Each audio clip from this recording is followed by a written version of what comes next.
역대하 33장. 므낫세가 왕위에 오를 때에 나이가 12세라. 예루살렘에서 55년 동안 다스리며 여호와 보시기에 악을 행하여 여호와께서 이스라엘 자손 앞에서 쫓아내신 이방 사람들의 가증한 일을 본받아 그의 아버지 히스기야가 헐어버린 산당을 다시 세우며 바알들을 위하여 제단을 쌓으며 아세라 목상을 만들며 하늘의 모든 일월 성신을 경배하여 섬기며 여호와께서 전에 이르시기를 내가 내 이름을 예루살렘에 영원히 두리라 하신 여호와의 전에 제단들을 쌓고 또 여호와의 전 두 마당에 하늘의 일월 성신을 위하여 제단들을 쌓고 또 흰놈의 아들 골짜기에서 그의 아들들을 불 가운데로 지나가게 하며 또 점치는 사술과 요술을 행하며 신접한 자와 박수를 신임하여 여호와 보시기에 악을 많이 행하여 여호와를 진노하게 하였으며 또 자기가 만든 아로새긴 목상을 하나님의 전에 세웠더라. 옛적에 하나님이 이 성전에 대하여 다윗과 그의 아들 솔로몬에게 이르시기를 내가 이스라엘 모든 지파 중에서 택한 이 성전과 예루살렘에 내 이름을 영원히 둘지라. 만일 이스라엘 사람이 내가 명령한 일들 곧 모세를 통하여 전한 모든 율법과 율례와 규례를 지켜 행하면 내가 그들의 발로 다시는 그의 조상들에게 정하여 준 땅에서 옮기지 않게 하리라 하셨으나 유다와 예루살렘 주민이 므낫세의 꾀임을 받고 악을 행한 것이 여호와께서 이스라엘 자손 앞에서 멸하신 모든 나라보다 더욱 심하였더라. 여호와께서 므낫세와 그의 백성에게 이르셨으나 그들이 듣지 아니하므로 여호와께서 아수르 왕의 군대 지휘관들이 와서 치게 하심에 그들이 므낫세를 사로잡고 쇠사슬로 결박하여 바벨론으로 끌고 간지라. 그가 환난을 당하여 그의 하나님 여호와께 간구하고 그의 조상들의 하나님 앞에 크게 겸손하여 기도하였으므로 하나님이 그의 기도를 받으시며 그의 간구를 들으시사 그가 예루살렘에 돌아와서 다시 왕위에 앉게 하시며 므낫세가 그제서야 여호와께서 하나님이신 줄을 알았더라. 그 후에 다윗성 밖 기온 서쪽 골짜기 안에 외성을 쌓되 엄은 어귀까지 이르러 오벨을 둘러 매우 높이 쌓고 또 유다 모든 견고한 성읍에 군대 지휘관을 두며 이방신들과 여호와의 전에 우상을 제거하며 여호와의 전을 건축한 사내와 예루살렘에 쌓은 모든 제단들을 다 성 밖에 던지고 여호와의 제단을 보수하고 화목제와 감사제를 그 제단 위에 드리고 유다를 명령하여 이스라엘 하나님 여호와를 섬기라 하매 백성이 그의 하나님 여호와께만 제사를 드렸으나 아직도 산당에서 제사를 드렸더라. 므낫세의 남은 사적과 그가 하나님께 한 기도와 선견자가 이스라엘 하나님 여호와의 이름으로 권한 말씀은 모두 이스라엘 왕들의 행장에 기록되었고 또 그의 기도와 그의 기도를 들으신 것과 그의 모든 죄와 허물과 겸손하기 전에 산당을 세운 곳과 아세라 목상과 우상을 세운 곳들이 다 호세의 사기에 기록되니라. 므낫세가 그의 열조와 함께 누움에 그의 궁에 장사되고 그의 아들 아몬이 대신하여 왕이 되니라. 아몬이 왕위에 오를 때의 나이가 22세라. 예루살렘에서 2년 동안 다스리며 그의 아버지 므낫세의 행함같이 여호와 보시기에 악을 행하여 아몬이 그의 아버지 므낫세가 만든 아로새긴 모든 우상에게 제사하여 섬겼으며 이 아몬이 그의 아버지 므낫세가 스스로 겸손함같이 여호와 앞에서 스스로 겸손하지 아니하고 더욱 범죄하더니 그의 신하가 반역하여 왕을 궁중에서 죽이매 백성들이 아몬 왕을 반역한 사람들을 다 죽이고 그의 아들 요시야를 대신하여 왕으로 삼으니라. 자, 오늘은 역대하 33장 말씀을 통해서 은혜 받기를 원합니다. 역대기 기자는 히스기야 왕 이후에 므낫세 왕부터 시작해가지고 남쪽 유다 왕국이 왜 멸망할 수밖에 없는가? 하나님이 심판을 피할 수가 없다 하는 관점을 우리에게 지금 들려주고 있습니다. 바로 앞의 장에서 히스기야 왕에 대해서 길게 4장에 걸쳐서 이야기했습니다. 왜 그랬냐? 어떤 위기 앞에서도 그래도 믿음이 흔들리지 않고 하나님을 온전히 의지했던 왕이었기 때문입니다. 히스기야 왕도 역시 말년에는 교만해졌습니다. 나중에.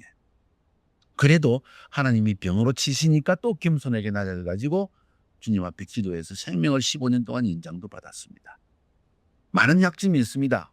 므낫세를 통해서 보는 것처럼 자녀 교육에도 어느 정도는 실패한 것처럼 보여집니다. 그런 약점, 잘못한 점이 있는 히스기야임에도 불구하고 이 역대기의 기자가 히스기야를 믿음의 사람으로 백성들의 존경을 받는 왕으로서 그리는 이유가 뭐냐? 하나님에 대한 마음의 열심 때문이었습니다. 백성들을 여호와께로 돌아가게 하고자 하는 그 마음의 열정, 또 하나님의 징계를 받으면 겸손할 수 있는 그 마음의 겸손함, 그것 때문에 나중에 그의 백성들도 히스기야가 죽었을 때 그를 높이 받들었더라 하는 이야기를 듣게 됩니다. 히스기야는 29년밖에 통치하지 않았습니다. 사실은. 그런데도 4장에 걸쳐서 길게 기록했는데 므낫세는 오늘 본문에 보니까 55년이나 통치했는데 기록할 만한 착한 일을 한 게 별로 없습니다. 그래서 한 장에 끝입니다. 그것도 그 아들 암몬까지 함께 엮어서 이야기를 끝내버립니다. 33장에서 므낫세와 암몬의 왕의 이야기를 하는데 열왕기 21장에는 므낫세에 대한 이야기를 전혀 다르게 기록하고 있습니다. 어떻게 기록하느냐? 므낫세는 완전히 악한 왕이다. 그 므낫세 때문에 유다가 망하게 되었다. 거기에 막 완전히 그냥 아주 강하게 역점을 두고 있습니다. 왜 열왕기에서는 이 므낫세를 이렇게 악하게 평가를 하고 왜 역대기 저자는 이 사람에 대해서 그래도 착한 점을, 좋은 점을 이야기했을까? 역대기를 쓴 그 저자, 만약에 에스라가 썼다고 한다면 그 저자가 쓴 뷰, 관점이 있고 열왕기를 쓴 사람의 또 관점이 있다는 겁니다. 열왕기 상하, 그 책을 쓴 저자는 선지자의 관점에서 열왕기를 썼습니다. 선지자는 주로 하나님의 눈을 가지고 심판을 하는 거예요. 징계를 하는 겁니다. 가르치는 것입니다. 잘못된 것을 돌이키는 것이 목적입니다. 그러니까 선지자적인 관점을 가지고 지금 이 왕들의 일들을 이벨리에이트하는 거예요. 선지자가 이런 일을 행했고 선지자가 이런 일을 행했고 이런 관점입니다. 그런데 역대기 크로니클을 쓴 저자는 제사장적인 관점입니다. 하나님 앞에 백성의 죄를 가져가서 회복을 시켜주는 겁니다. 화목을 시켜주는 겁니다. 그래서 열왕기의 저자는 왕들이 이런 일을 했기 때문에 하나님이 이런 심판의 메시지를 주셨고 이런 악한 일을 했기 때문에 하나님이 이렇게 치셨다는 관점을 계속 이야기를 합니다. 왜 우리의 삶에 재앙이 다가오느냐? 왜 우리 삶이 실패하느냐? 왜 나라가 망했느냐? 그 관점을 가지고 선지자의 관점에서 계속 잘못된 점을 지적해 줍니다. 그런데 역대기의 저자는 제사장적인 관점에서 어떻게 하면 백성의 죄를 하나님 앞에 가져가서 그 죄를 용서받게 해줄까? 화해시켜 줄까? 하는 이런 관점에 굉장히 역점을 두게 됩니다. 그래서 열왕기서에서는 므낫세를 아주 악한 왕으로, 용서받을 수 없는 왕으로. 왜 용서받을 수 없느냐? 유다 민족 전체가 죄에 빠졌고 남유다가 결국은 멸망하는 일을 한 중심이 되는 사람이다. 가장 중요한 일을 행한 사람이 므낫세다. 심지어는 열왕기 하 21장에는 므낫세가 왕이 될 때 12세고 예루살렘에서 55년간 다스렸는데 어머니의 이름은 헵시바더라. 헵시바라는 것은 그녀는 나의 기쁨이다. 자, 너무 예쁘다 하는 뜻이에요. 어찌 보면 헵시바가 믿음이 있다기보다는 헵시바의 아버지가 그 헵시바를 낳았을 때 너무 예쁘다. 그녀는 나의 기쁨이다. 그녀 안에 나의 기쁨이 있다. 이런 뜻으로 헵시바를 지었어요. 그걸 보면 헵시바도 믿음이 있을 것 같아요. 그럼에도 불구하고 므낫세가 악한 일을 했다는 일을 강조하는 거예요. 지금 열왕기 기자는. 어머니가 믿음이 있었는데도 불구하고 아들이 저런 놈이 튀어나왔다는 거예요. 지 어머니는 얼마나 믿음을 가지고 살았는데 저런 악한 놈이 다 있다. 지 아버지가 히스기야였고 이 둘 다 믿음의 사람이었는데 이런 가정에 이런 사람이 나올 수가 있느냐 하는 이야기를 열왕기 기자가 하고 있는 거예요. 그럼에도 불구하고 이 역대기 33장을 보고 이제 역대기를 쓴 에스라는 제사장의 관점을 가지고 그 사람이 그럼에도 불구하고 하나님 앞에 예쁜 점은 무엇이었던가? 어떻게 해서 하나님이 그 사람에게 그래도 조금 축복을 주셨는가? 그걸 억지로라도 찾아내가지고 지금 예수 믿는 우리들에게 그래도 조금이라도 주님 앞에 나아가면 이런 복을 주신다는 것을 좀 인카리지 하기 위해서 쓴 것이 바로 역대기라는 거예요. 그래서 이걸 보면서 하나님은 참 어머니적인 성품과 아버지적인 성품을 우리에게 다 주신다. 아버지는 화를 내고 야단을 치고 막 너 이렇게 잘못하고 있다고 말하는데 엄마는 누워서 그래도 이건 너 참 잘하는 거야 하고 격려를 하는 마치 그런 것을 보게 되는 것이 이 역대기와 열왕기를 통해서 우리는 볼 수 있는 것 같습니다. 자, 한번 33장을 단락 구분을 해봅시다. 1절부터 9절까지 므낫세가 한 악한 일들, 10절부터 13절까지 하나님의 연단과 므낫세의 겸손한 기도, 14절부터 20절까지 므낫세의 나머지 사적, 나머지 므낫세가 아닌 일들, 그 다음 21절부터 25절 암몬의 지적, 뭐 이렇게 해서 간단하게 우리가 이 단락 구분을 해볼 수 있습니다. 1절부터 9절까지 보니까 12살의 왕이 돼서 55년간 통치했는데 한 일이라고는 정말 악한 일밖에 없다. 그 이야기를 지금 열왕기도 마찬가지로 역대기의 기자도 마찬가지로 똑같이 이야기를 하고 있습니다. 므낫세, 잊어버리다 하는 뜻이에요. 잊어버리다. 왜 그렇게 지었을까? 원래 므낫세의 이름이 요셉의 아들이죠. 므낫세와 에브라임. 므낫세를 낳았을 때 요셉이 애굽에서 고통당하고 형들한테 팔리고 죽을 고생한 그 모든 고통을 이제는 잊어버렸다 하는 의미에서 므낫세라고 이름을 지었다는 거예요. 히스기야가 마지막에 죽을 병이 들어가지고 하나님께 기도해서 생명을 15년 연장받았다 그랬죠. 므낫세 왕이 될 때 몇 살이었다 그랬어요? 12살. 그걸 보니까 언제 므낫세를 낳았느냐?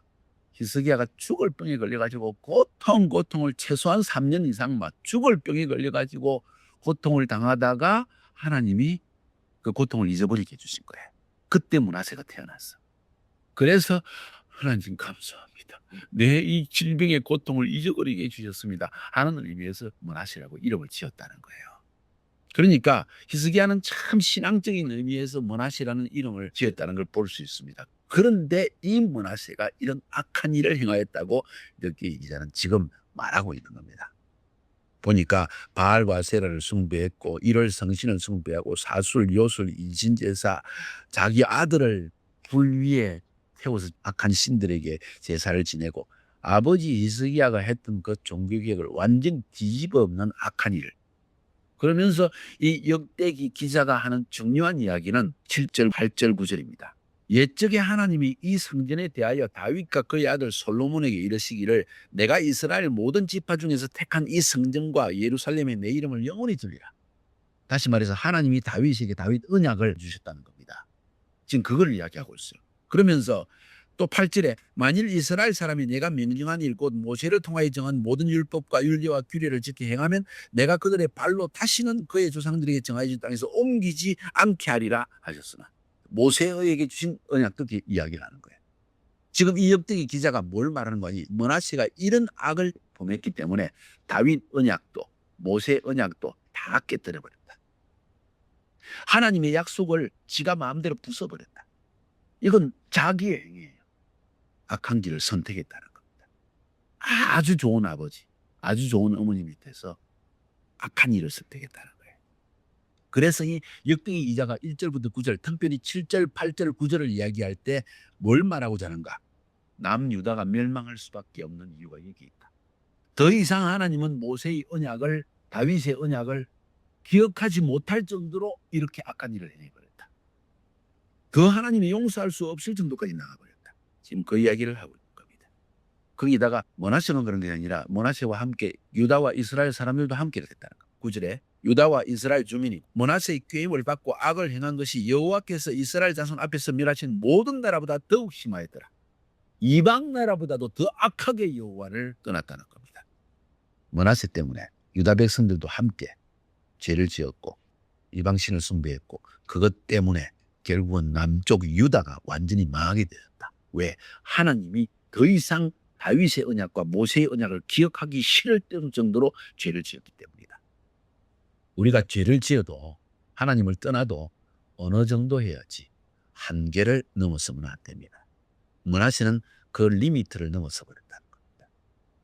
내가 하나님이 용서할 수 있는 그 리미트를 넘어선 죄악을 범하고 있지는 않는가 하는 사실을 우리가 정말 잘 생각해 봐야 한다고 저는 생각합니다. 그 다음 10절부터 13절까지에서는 이런 므낫세가 악해서 이제는 하나님이 유다를 멸망시킬 수밖에 없는 상황에 빠졌는데도 불구하고 또 놀라운 이야기가 나옵니다. 이거 이해할 수 없는 이야기입니다. 므낫세가 너무 악하고 므낫세의 백성들, 남유다 백성들도 너무 악했기 때문에 하나님께서 아수르 왕을 통해서 쳤다는 거예요. 그러니까 하나님의 심판이 왔습니다. 여기에 놀라운 또 변화가 일어납니다. 인생의 터닝 포인트가 또 일어납니다. 이상한 일이 일어납니다. 므낫세가 하나님의 심판을 받고 쇠사슬의 길을 박하여 바벨론에 끌고 간자. 끌고 갔다는 말의 표현을 보세요. 왕이 예루살렘에서 바벨론까지 맨발로 질질 쇠사슬을 끌고 갔다는 거예요. 한계를 넘었으면 이 정도까지 하나님의 징계가 밑바닥도 종, 노예까지 떨어질 수 있다는 거예요. 근데 그만큼 가야 정신을 차리는가 봐. 그만큼 가도 정신을 못 차린 사람이 있긴 있어요. 그런데 므낫세는 지금 아버지의 그 신앙이 조금 남아 있었던 것 같아요. 12절에 보니까 그가 환난을 당하여 그의 하나님 여호와께 간구하고 그의 조상들의 하나님 앞에 크게 겸손하여 기도하였기 때문에 하나님이 그의 기도를 받으시고 그의 간구를 들으시자 그가 예루살렘에 돌아와서 다시 왕위에 앉아있었다. 종에서 노예에서 다시 왕이 되겠다. 하루아침에. 므낫세가 그제서야 여호와께서 하나님인 줄 알았더라. 세상에. 12살에 왕이 되어서 47년째 이 일이 일어났습니다. 그러니까 62살에 정신 차렸더라. 평생 미친 짓 하다가 62살에 그제서야 세상에 하나님이 살아계시구나. 세상에 내가 하나님 앞에 이런 짓을 했구나. 62살에. 인생 다 헛일 다 하다가 그제서야 정신 차렸더라 하는 이야기입니다. 여기서 깨달을 수 있는 중요한 내용. 아까도 처음 서론에서 말씀드렸지만 역대기 기자는 그래도 제사상적인 비유를 가지고 관점을 가지고 하나님은 언제라도 용서할 수 있는 분이시다. 하나님은 회개하는 자는 용서하신다. 죄를 지어놓고 하나님 사랑이잖아요. 나 좀 용서해 주세요. 내 잘못된 거 알아요. 용서해 주세요. 하는 그런 뻔뻔스러운 태도가 아니라 정말 마음 중심에 내가 이런 악을 행하였고 내가 하나님 앞에 죄를 지었고 사람 앞에 이런 죄를 지었고 내 성품이 이렇게 악하였고 내가 잘못되었고 주님 이런 악한 자 하나 용서해 주세요. 주님밖에 없습니다. 했을 때 주님은 용서해 주는 것이지 하나님 사랑이니까 다 용서해 줬잖아요. 나도 용서해 주세요. 하는 뻔뻔스러운 태도를 하나님이 용납하시는 게 아니라는 거예요. 오늘 본문에서 역대기 기자는 회개하면 용서하신다. 우리가 하나님께로 돌아가면 하나님은 언제라도 돌아올 수 있는 분이시다 하는 메시지를 이 짧은 10절부터 13절까지 해서 아주 강하게 우리에게 던져주고 있습니다. 너무너무 중요합니다. 그 이유를 12절에 이렇게 말해요. 그가 환난을 당하여 그의 하나님 여호와께 간구하고 그의 조상들의 하나님 앞에 크게 겸손하여 기도하였으므로 엄청 혼이 나고 종이 되어지고 맨발로 쇠사슬에 묶여서 끌려서 한 달 이상을 질질 끌려갔다는 거죠. 그러고 나서 정신 차렸다는 겁니다. 한계를 넘어서지 맙시다. 그리고 제일 마지막 절이 그제서야 여호와께서 하나님이신 줄을 알았더라. 사람이 깨닫는 게 이렇게 힘든가 봐요. 두들겨 맞아요. 자기 몸에 고통이 와야 정신을 차려. 내 몸이 죽을 것 같아야 정신을 좀. 처음에는 아파요, 힘들어요, 나 좀 도와주세요, 아무나 좀 도와주세요 이러다가 가만히 계속 아프니까 왜 아플까? 이유가 뭘까? 생각하기 시작합니다. 그렇게 생각할 때까지 하나님은 고통을 주신다는 겁니다. 혼이 나가야 정신이 차리는 겁니다. 그래도 번하시는 다행입니다.